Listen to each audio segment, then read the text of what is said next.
I got a phone call from one of the directors of Proper Music. Proper Music are now the biggest independent distributor in the UK, and they were pretty successful then. He said, I can tell you, you're absolutely right. It's going to get worse. This will completely wipe out all UK independent retail and will decimate the UK market. And he said, we've got to stop this. That was the moment where I thought, wow, this is a war. It was a war. This is The Corruption Diaries. I'm Naomi Fowler. This Season 2 is Richard Allen's story, a music exec turned tax justice campaigner.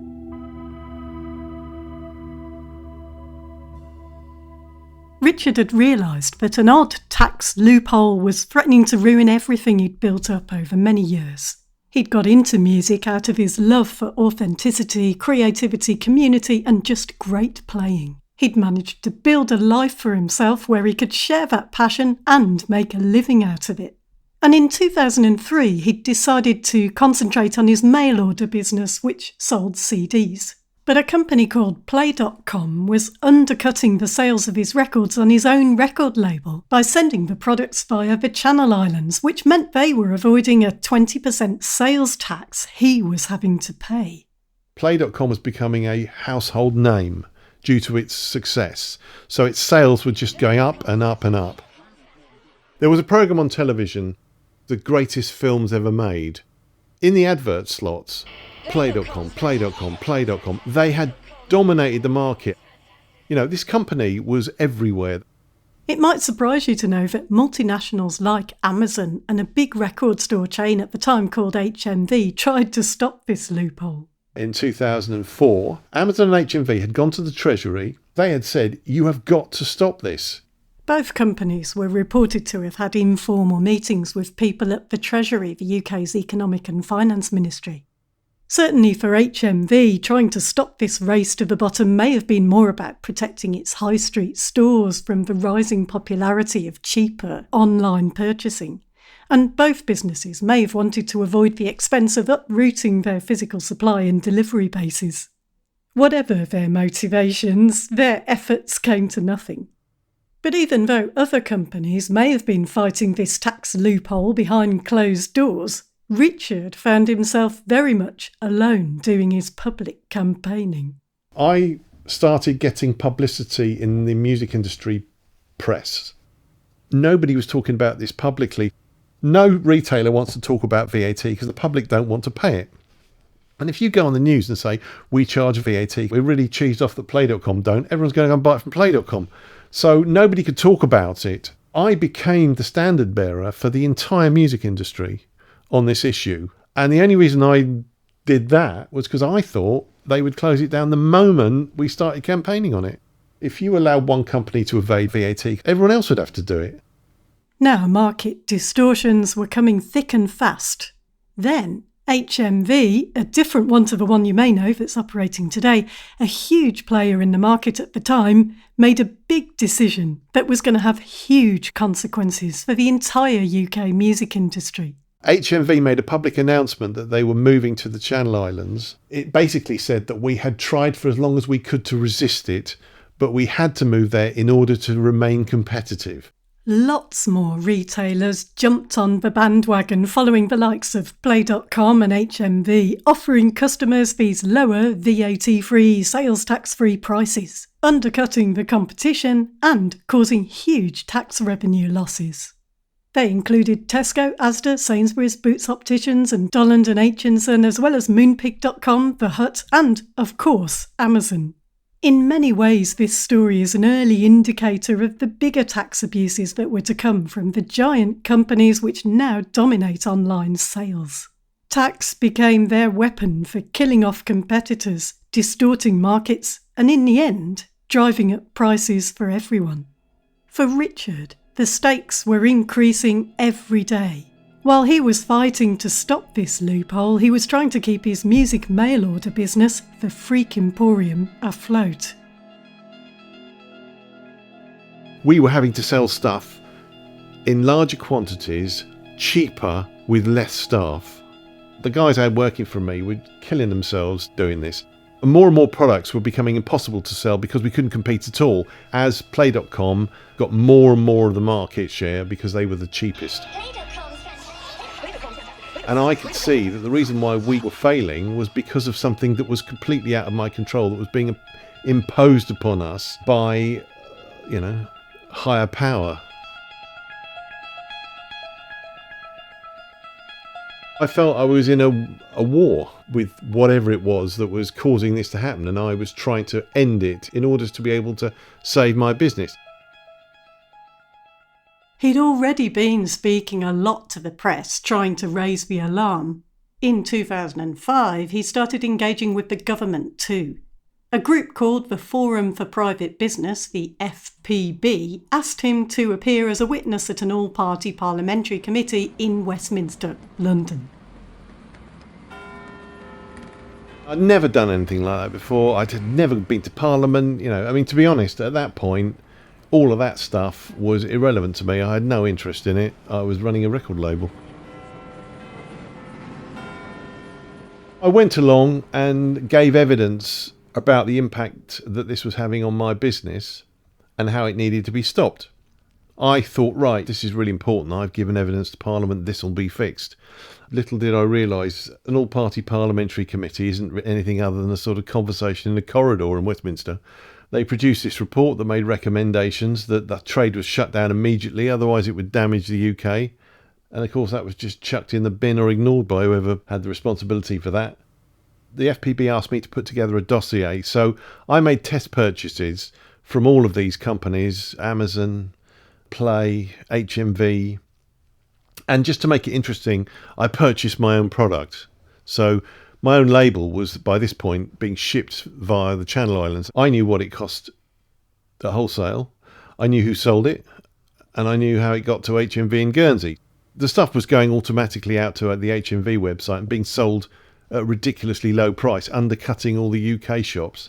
I did this kind of idiot's guide to how to scam the UK VAT system via the Channel Islands, and I met with some Treasury officials via my MP, set up a meeting with some officials in Whitehall. Whitehall's near Parliament in London, where lots of government departments are based. Richard invited one of the directors of the biggest independent music distributors in the UK, Steve Kersley, to come with him to meet with a senior advisor to the Treasury and a guy from HMRC, the UK tax authority. Platform 17 for the 1832.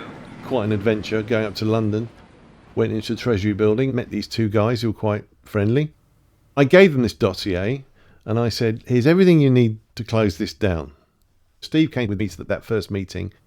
We ran them through everything. They had in that room the British music industry, independent retail basically, telling them what would happen if they didn't stop this. And I thought that would be the end of it. And then nothing happened. Richard may not have realised it at the time, but he was putting his hands straight into a hornet's nest. Successive governments have had a long dysfunctional relationship with the Channel Islands, letting them do pretty much whatever they want with impunity, even though they do have powers to intervene. Partly, all of this is about a political ideology of not wanting to interfere with big business and sympathy for minimising taxes, but it's also about disproportionate corporate influence on governments, the long-standing relationship of political elites and their donors with tax havens, and the toxic culture that perpetuates. In 2006, the Channel Islands lobbied. They put out press releases that they had taken action that would end this. So few people in the media had an understanding of it that they just accepted it and printed the press release, which said, Jersey and Guernsey cracked down on VAT loophole. VAT, or VAT, that's value-added tax, like a sales tax. And they did no such thing. It was quite clever. They said they weren't going to allow any UK businesses to set up in the Channel Islands. Well, of course, everyone that was doing this was there already. If you actually don't want to do anything at all, but you want to make everyone believe that you've done something, do something minor that doesn't really have much of an effect, but put out a press release saying, this is the cure-all, this will fix it.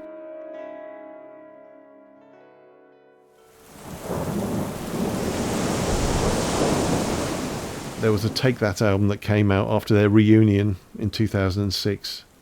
When an album was released, there'd be a container load of CDs that would go out to the Channel Islands to then be sent back the following week to people that had pre-ordered it in the UK. In this particular instance, a storm prevented these Take That CDs arriving. Customers would have complained that their CD hadn't turned up when it was promised. You're going to the lengths of not paying VAT, but it's a really inconvenient location to mail order goods from. After his encouraging meeting with the two men from the Treasury who'd been so friendly, Richard went on to have a flurry of other meetings, all of which he logged in his notes at the time. In one meeting, he met with a Treasury advisor who he says seemed unconcerned, perhaps even bored. Once again, nothing came of it. In August 2006, he had yet another meeting with officials. Again, Richard was joined by Steve Kersley from Proper Music and the financial director of FOP, another chain of music shops. Once again, nothing came of it. I was the little boy shouting out, "The Emperor's got no clothes on." If I shouted it loud enough to enough people, eventually everybody would realise. But they didn't. It just sort of was surreal. So we then took legal advice.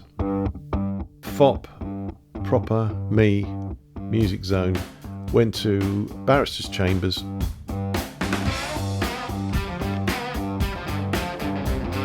We took advice from Valentina Sloan, who's KC, and Christopher Vida, KC. We had a meeting at the offices of the barristers. They gave us a briefing and they said the UK government is in breach of the VAT directive. We suggest that you threaten them with judicial review, and we also suggest you make a complaint to the European Commission. So that's what we then did.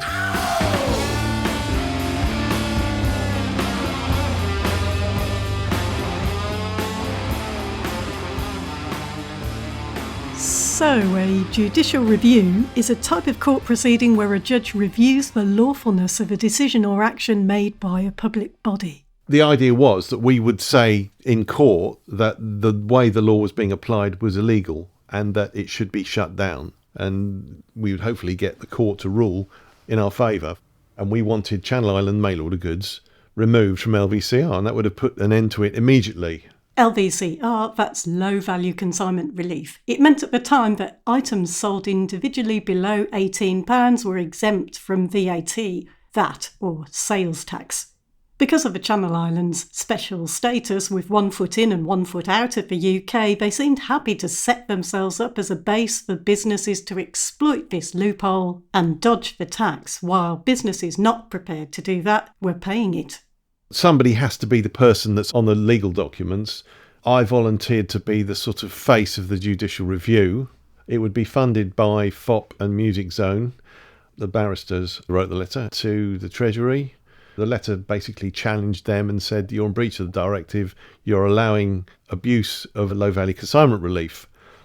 I thought, wow, we've got top legal advice, we're going to judicially review it, we're going to pull the rug from under all these people. We're now into 2007. Both Music Zone and FOP were having financial problems because of the ongoing negative competition taking away sales. And also, there was a shift from shops to online. But because of this problem, unless you were paying your, protection money to the Channel Islands and set up there, you weren't in the game. I remember when I went up to the Treasury and I said to Peter Vinall. Peter Vinall worked at HMRC, the tax authority. I've just walked past about 6 Play.com hoardings in London. So you do realise that this company is enormous. I remember being told by a shop that people were coming in, looking through the stock, opening up their phone, looking it up on Play.com and ordering it from there. You were looking at a price difference of £2-3 from what the best a shop could do to what was available on there. Shops started going bust. It was all blamed on downloads, but when you look at downloads in that period, downloads were tiny. The next stage would have been to make an application to the court to judicially review the law, but we never got that far because FOP and Music Zone went bust. So that left me with my name on the document, and I haven't got the funds to run a judicial review. I then tried to get HMV to do it. I met with the board of HMV, And to be fair, the board of HMV was supportive of what I did. However, the problem that they had was they had moved to Guernsey. Guernsey is one of the Channel Islands, providing the base for this loophole. HMV is a retail business, and they said that to me at the time. They said, we don't want to be in Guernsey selling mail order. We're a retail business on the British High Street. They wrote back to me after the meeting and said, unfortunately, we're unable to support your judicial review. I was quite despondent when they said no. I think I knew when HMV said, no, we're not going to do it. There was nowhere else to go at that point. Once you issue the threat of proceedings, you only have a certain period in which to lodge the judicial review. And it timed out. The final thing I did was I lodged a complaint with the European Commission. That's the European Union's executive arm based in Brussels. The Commission is responsible for proposing European legislation and implementing and enforcing policies. This was 2007. The UK was still part of the EU then, and Richard was helping the Forum of Private Business, a campaign group. The Forum of Private Business lodged the complaint with the European Commission. I spent a lot of time producing a very detailed dossier. They then submitted that in Brussels. And I was then thrown into the maelstrom of dealing with the closure of my business, which I've always compared to landing a burning aeroplane without being killed.